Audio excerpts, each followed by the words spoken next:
Hey guys, it's Vanity, Ezel, buying a card for Vanguard, Ezel and Vanity weekly reviews. So I hope you guys enjoyed. I'll take this time we're covering more reveals from set 5. We have the new Eugene, which I really honestly thought was a red herring because the last time, well, okay, not the last time, but like one of the previous times that I thought we were getting a new unit, it was put in quotations and it wasn't confirmed. It was just highly assumed and then it was wrong. And this one was the exact case, and because I didn't feel like translating the name, even though I very much could have in hindsight, I just didn't know that it was actually going to be a new Eugene. And yeah, so we got a new Eugene today, and I can finally stop asking for us because to start starting to see what we got. First of the day, we have Fanatic Garlic, so grade 1 boost, 5 Shield, aka base, contains rear guard during the battle in which this unit boosts a plant token and gets 5,000 power for each plant token you control. Oh, that's going to be fun for all plant token decks, considering if you have a mostly full board of plant tokens, the only thing that's not a plant token is an automatic 20k booster, which is nice. And then we're turning 8k booster actually, and then auto back or rear guard circle when your token when your plant token is in column as this unit stand this unit. I was jokingly about to say before I read this skill, by the way, because I had not read any part of this skill up until now. I was about to say that this is jokingly a Claudine card just based off of this skill alone. Looks down and reads this skill. This is a Claudine card. I mean, it can be Granfia, but this is a fucking Claudine card if I've seen one. So 4 of Garlic, a very nice support card. It's really great in any plant token based deck, and if you multi-attack with your plant tokens, there you go, you got an infinite booster. So 4 of. Really don't have Bushy is printing more of like infinite boosters. I say that even though they've printed like restanding cards that don't have a cost to it or like can restand a lot of times in the same turn before, but it's just funny how in the same set, they've yet to do this before, in the same set they printed this and then they printed the grade 1 for Leo, who can also do like the infinite restand if something in this same column does a thing. So just saying it's funny. And then we want to Squish Compressor, grade 1 boost, Fat Shield, AK base, auto, or sorry, not auto, continues rear guard circle. If your Vanguard's a grade 3 guard or so large, it gets intercept, can intercept from back row and 5k shield. Okay, cool. 10k shield, intercept from back row. Good for Ursa Largest if you want to call a unit to back row instead of calling it to front row with Ursa Largest skill, because maybe you don't need the multi-attack that turn because maybe the attack's not going to hit. You can just call a Squish, still get good numbers out of it with a booster, a K booster, and then also have guard power as well. All around Squish is a very solid grade 1 to have. I think it's really nice for Ursa Largest support, and like I said with Sarvaso, it's a good 3 or 4 of. Let me have Swift Lightning Shaden. I thought this was, it's funny too. The card I thought that this was for Dark States, it was revealed last week. It was actually a Dragon Empire card. Funny thing about that, this is the exact same slide that that card was in, just saying. So the card I originally thought was a Dark States card, turns out it was Dragon Empire, and lo and behold, it turns out this is where this one was. Anyway, Swift Lightning, Shaden, grade 2 and a 5k shield, 10k base. Standard grade 2, every nation's getting now, continues rear guard circle. Every opponent has G-Zone cards, plus 5,000 shield, 5,000 power. If they have a face-up card in the G-Zone, it gets plus 10,000, both power and shield instead. Okay, not bad. It does get benefits. Again, it's my same complaint that I have with all of them in the sense of where the other generic cards, they mostly did hurt other decks. I mean, yes, a lot of the ones that came out during Griffo Gila's time did a lot better against Griffo Gila, but they could still be used against non-Griffo Gila decks. The thing I hate about these grade 2s is that if your opponent is not using a G-Zone, this automatically becomes worthless. So I'm not against these cards, and I have no like grasp on the meta, so if there are a bunch of G decks running around, fair enough. But if there aren't, or like if there isn't a good amount worth running, these are just like filler cards. I'm not against this, I'm just making my personal opinion on that, so 2 over 3 of. Then we have our new Eugene line. So we have Colorful Strike of Duststorm Colorist, so grade 1 boost, 5k shield, AK base. God, I love how he looks. Look at his white hair. Look at his shirt. Okay, honest to God, the second I saw this grade 1, I automatically knew I was going to love this ride line. Auto and Rotapon by a Rolling Bullet of Duststorm Loadout. Check top 5, 2 to 1, Duststorm card, build to hand, shuffle your deck.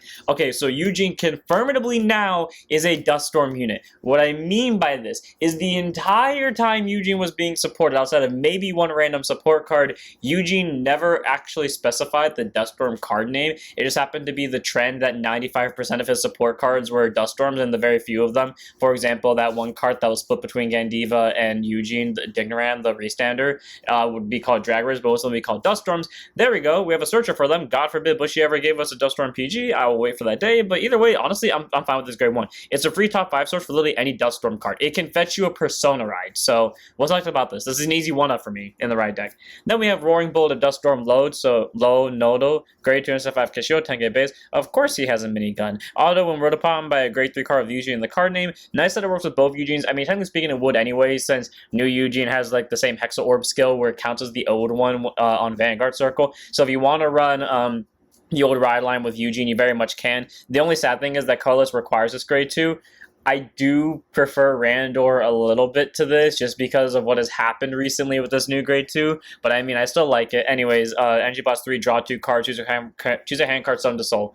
Pretty much does the same thing that Randor did. The only difference is Randor only drew you 1 card and sent a card from Drop Zone to Soul and did it for free. This one doesn't do it for free, but you do draw 2 cards, and then you can tech out 1 back card in your hand, like say for example Trigger, into your Soul. The only reason why I like Randor over this is because Randor never made me drew the over. Half the time I've used this, I've drawn the over. That's the only reason why I prefer Landor. Not Landor, Randor, because he hasn't made me draw the over. But to be fair, it's still a good grade 2. And then Auto Vanguard, Rear Guard, at least he's keeping Randor's old skill alive, which is something I really love. And that is when this unit attacks on anything, if your opponent has 2 or less rear guards, get 5,000 power for the battle. So Randor only wanted 1 or less rear guards, but actually, Randor may have been 2 or less, but it costs a CB. It would still get the 5k, and you get a soul charge on top of it for being both, again, Vanguard and Rear Guard. This one, you don't get the soul charge, but it doesn't cost CB. It's a free 5k, and if I am right, and Randor did require 1 or less rear guards, you could have 1 extra rear guard to fuck with this. All around, Lenode is just a very solid grade 2 to have, and yeah, you know, you're not going to run in the main deck, but it's a nice run in the right deck. Following that, we have our new grade 3, an Inferno of Duststorm Eugene. The reason why I didn't believe this card was a new Eugene, especially, is because it was a double rare, and that's what a lot of people kind of thought about it. Anyways, grade 3 to 9% 13k base. Honestly, though, this is a prime upgrade from Eugene, in my opinion. Here's Vanguard. It's also treated as heavy artillery of Duststorm Eugene.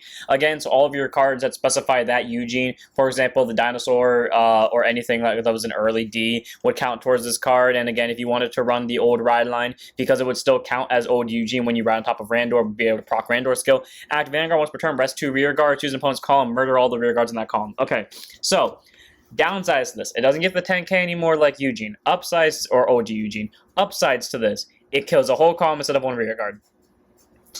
I think that's honestly a fair trade. There are a lot more, especially because it like hits a column and you choose the column. So Eugene got screwed over by units that have resist. This hits anything through resist anyways because it's picking the column, not the unit itself. So F you resistors. And then Auto Vanguard once per turn. When this unit attacks into a Vanguard, CB1 Soul Blast 1, check top 5, chapter 2. Great to those unit cards from run them, call into rear guard circle, send combat them, shuffle as your deck, and then this unit gets 5 to the power for the turn.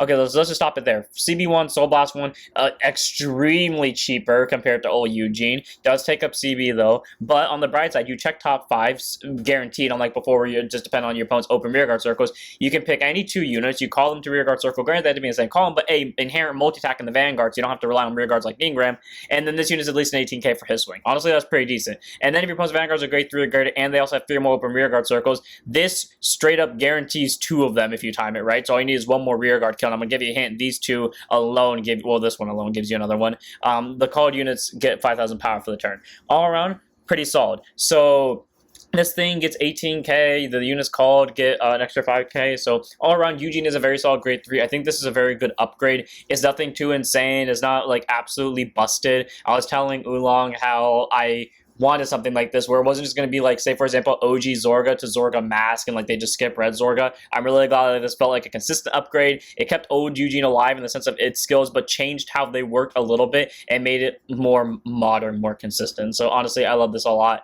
Thank you, Bushy, for the upgrade of Eugene. I'll shut up about it now. Then we have Artillery Barrage of Duststorm Helena. So great on boost, 5k show deck, base. Okay, she's got the moon in the background. She's got a pass in my book. Auto rear guard, start of your battle phase. If your opponent has 1 of those rear guards, stands this unit.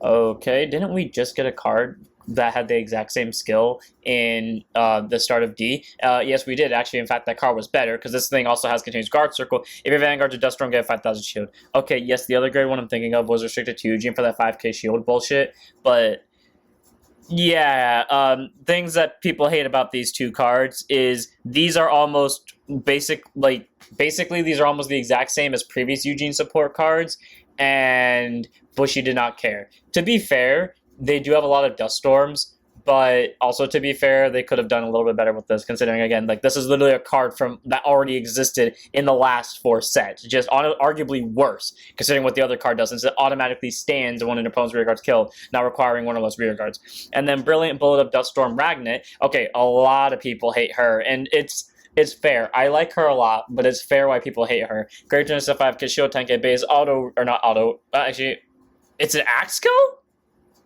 That's an axe skill? Oh my god, this card's so much better than I thought it was. Act rear guard. If your Vanguard is a grade 3 or greater Eugene, Soul Blast 1, rest this unit, choose an opponent's rear guard and murder it. Okay, well, I thought this card was worse because I thought that ability was an auto, but fuck me, apparently it's an act. Yeah, keep that ability in mind. We'll go over that in a second. Then auto rear guard, start of your battle phase. If your opponent has one of those rear guards standing, get 5,000 power for the turn. Okay, the reason why people hate this is because if you remember the dinosaur from set 2, I actually brought him up earlier, the one that's literally the exact same skill verbatim with this card, except the dino specifically requires old Eugene, which doesn't matter because this card is still classified as old Eugene anyways. But Ragnet is basically that. It's searchable off the ride line. This one I have literally no argument for because the other one's also searchable off the ride line. So I don't know. Ragnus at least not as bad as this. This is just a straight up lazy copy and paste. This is also a copy and paste, but at least it makes sense because at least this one's searchable via the ride line. This one, the card this is based off of, was already searchable on the ride line, so she has no excuse. So 4 of Ragnar, I guess. Then we have Jaguar Grindhead, so great on boost, 5k shield, 8k base. Okay, that is a badass castle in the background. Weirdly enough, of course, this card was released the same day that Eugene got support, because apparently Gandiva felt left out. Anyways, auto place on rear guard circle, Vanguard's a Scarlet Flame unit, soul boss 1, check class 7 to 1, grade 3 card out, regardless piece from among them, added to your hand. If you added a card, bind a card in from your hand, play the sound. Okay, that skill is so good, it can net you so many binds if you have enough grade 3s in your deck. Because the fact is, you can just have a bunch of grade 3s in your deck and then just casually bind a bunch with grams. So nice skill on that. And then auto back or rear guard circle once per turn during your battle phase, when the other rear guard's placed in your back row circle, or one of your units in the same column as it stands. If you have a Vanguard that's Scarlet Flame, you may stand this unit as well. And if you did not, or sorry, if you did at the end of the turn, put this unit to soul. Recycle soul, get you an extra rear guard standing, and you know, it's pretty solid since you have cards that superior call, such as the Drag Ritter Grade 2 from Gandiva and the debut set, or like I said earlier, Dingaram. All around very solid grade 1 to have 4 of. Then we have foregoing negative thoughts. Grade 1 Blitz Order for a Dark Stays. Energy Blast 2, shove a Dark Stays card from your drops on the soul. Choose one of your units being attacked, and for each grade of that card that's sent to your soul, it gets 5,000 power for that battle. One of your attack units is being attacked. And then if your opponent has a face-up card in the G zone, give it plus 10k for each grade. So again, good numbers. And honestly, yeah, I would prefer if Bushy did this with these grade 2s, whereas it would do this with these grade 2s instead of doing what they're actually doing, because this doesn't restrict your opponent to having G-Zone cards. It just makes it better if it has G-Zone cards. So I would prefer they do it this way, but hey, this is a solid card nonetheless with 3 or 4 of them. Why does this unit look so familiar? And then we have Aegis Absorber, great on boost, 5k shield, 8k base. So disappointed. This card is not cooler. Grade, I already said its stats, and continues rear guard guard circle for Vanguard's an Astrum, but that's grade 3 greater. Gets intercept 5k shield and intercept from back row. Okay, solid. There's not much more I can say about Astrum. Doesn't really call from drop zone, but hey, you know what? He's a cool looking robot. That's the best I can give him. Then we have Circumcent Mechanic, so grade 1 boost, 5k shield, 8k base. After rear guard circle, rest this unit. Choose one of the rear guards in the combat to give 5,000 power for the turn. Okay, this can go to any deck technically in Brancate, but I mean, you're probably gonna give it to like the restandard decks like Astrum or Rotovisor. I'm trying to technically Endogram, the weird bat thing that could restand itself, and another rear guard. Like honestly, this isn't bad. It's good generic support card. If you're building a budget deck, it's nice as like a 3 or 4 of, but otherwise you're not running this at all, so take that as you will. On to the final reveals. First up, we have entering the arena. It's a Blitz Order for Brancate. It's a grade 1, Soul Blast 1 to play it. Choose one of your units being attacked, give 5,000 power for the battle, then check top 3. Choose up to 1 unit card from among them without the Overtrigger or Sentinel ability. Call up the guard circle and put the rest on bottom deck in any order. Then if your opponent has a face-up card in G zone, you call 2 instead of 1. All around pretty solid because with the way Brancate has a lot of cards with extra shield. To be more specific, stuff like Nebula Invoke, in fact, literally the grade 1 that we got earlier for Astrum, you can end up comboing this well, get out a bunch of guard power, and essentially FO for your opponent. All around, entering the arena is a pretty solid order to have, and I think it's a really nice card for Brancate to have defensively as an option, so 2 over 3 of. And then we move on to, today's actual reveals. I forgot to cover that yesterday, but also, to be fair, that card came in yesterday. First up, we have Cunning Mutant Ponavel, so a grade 1 boost, 5k shield, 10k shield, 5k base. It's the heal trigger grade 1 for Meg Colony, continuous hand, and maybe discards the heal trigger for calling G guard. And then auto put on guard circle from the hand, remove a heal trigger from your hand to drop zone. Your opponent chooses any number of the rear guards and rest them. If the number of rear guards rested by this effect specifically is 2 or less, it gets 20,000 shield for the battle, and if they rested 1 or less, CB1, choose one guards, get 5,000 power for the turn. All are pretty solid because you're at least resting 1 rear guard unless your opponent wants to make your Vanguard get an extra 5,000 power, so this is a way to possibly shut down boosters or shut down attackers, which is all around pretty solid because this can technically shut down the whole column, but most likely they'll probably shut down even the entire pack row before they shut down the whole column. So all around pretty solid grade 1. I can say it's not the best, but it's definitely towards the middle. The best ones are like, I forgot what they were, which ones I classified as best, but like, those are the ones that your opponent pretty much couldn't stop and that you could pretty much guarantee would get the 5k, but either way, it's still pretty solid card nonetheless because it does shut down rear guards. And move on to Exclude Havoc.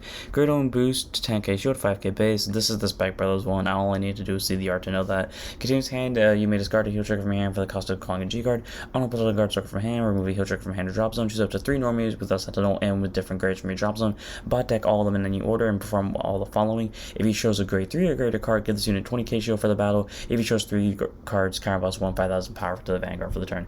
And this is one of the best ones. Why? Because your opponent physically cannot stop this from going off. Like, all you have to do is get the 3 different normal units in drop zone, and automatically this thing gets 5000 power because it allows you to pick any 3 for that skill. And if you want to get a 20k extra shield, all you got to do is pick a grade 3 as well. All around, this is probably one of the best ones, if not the best one, because like I said, your opponent physically can't stop it. So this one at least warrants like a 3 or 4 of in the deck that you want to use it in just because. Then move on to our Impala Dio cards. We have Instant Transformation Maha Fighter, grade 3, 200%, 13k base. Okay, I'm not against Impala Dio, but this card feels like it belonged in Rotovisor. Speaking of which one, we're getting more Rotovisor support. Continues rear guard during battle. This unit attacked. If you have 4 more auto mode gauges, your opponent cannot move their rear guards to guard circle. So it bypasses, those orders that we got in the I think it was the Festival Collection, the ones that move rear guards to guard circle, and then that like had those grade 2s that could specifically search, and if they got moved to the order zone from that, or they got moved to the guard circle from that skill, then they get the 5000 shield. So this F's over them, but also like any interceptors overall, which is pretty solid, though I wouldn't say it's amazing. It definitely isn't bad, so it's maybe a 2 of tech. And then we have Roving Probe, grade 2 and set 5k shield, 10k base. This thing is so cute with its face and has interesting skills. Auto drop zone is chosen by the original act ability of your grade 3 greater Vanguard and Paldo. Choose one you to give 10 power for that turn. So pretty much when you're putting this into your auto mode zone, when you're putting this into your gauge zone as an auto mode gauge via the Vanguard's effect to call one of the top 5, this will give someone plus 10, which is nice.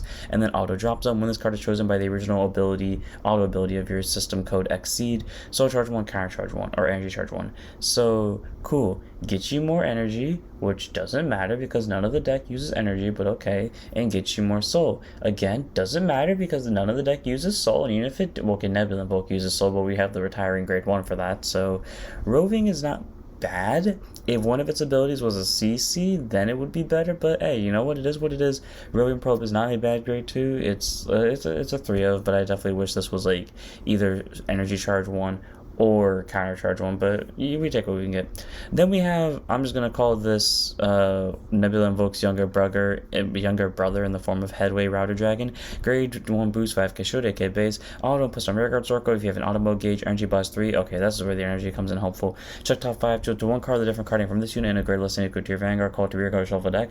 Okay, I love how this thing immediately becomes proccable the second you get to grade 2, because you're most likely going to have an auto mode gauge at that point. And then auto rear guard, when it boosts, if you have 5 more auto mode gauges, soul boss 1, get 5000 power for the battle. I see. This is their justification to making Roving Probe a soul charge 1, counter charge 1, or at least energy charge 1, because this takes up 3 energy in one go, and it also costs a soul along with Nebula Invoke. So instead of giving us a counter charger, they just give us more reasons to make this a soul charge or energy charger. Well, at least they have the decency to make this both and not just either or. So 4 of Headway Router for rear guard spam at 13k booster. And then we have our last kind of review for the day, and that is DBZ set 6. I'm not even going to try to tell you what that means, but basically this is the set after Omniscient Awakening, and it focuses on the Craycross Epic units, and yes, you can see him in the background. Chronos Command is here. This is the only reason I'm showing this off, because this means that the Stride deck cards are going to get support outside of a random grade 3 Stride promo for their boss units. So pretty solid to see Chronos Command there. Either way though, that's it for this one. I hope all of you enjoyed. Don't forget to like, comment, subscribe, join us for Switch. I'll see you all in the next one. And we're setting up your Vanguards.